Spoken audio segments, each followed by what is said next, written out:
我们现在要拆这个保时捷的刹车倍力器。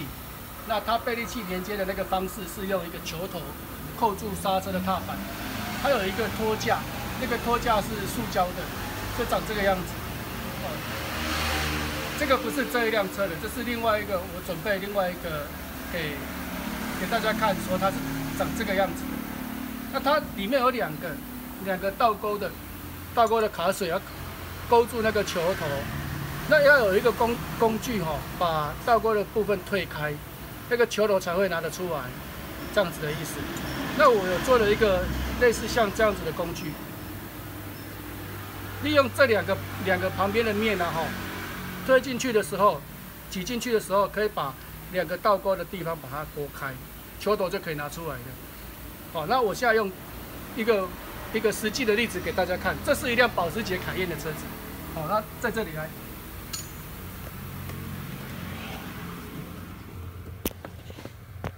这样看得到吗？先把这个工具先挂上去。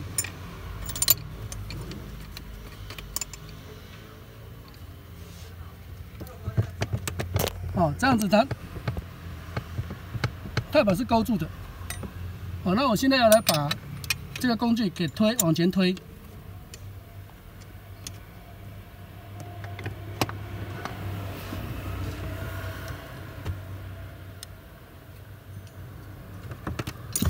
这样子打开了，有没有看到球头？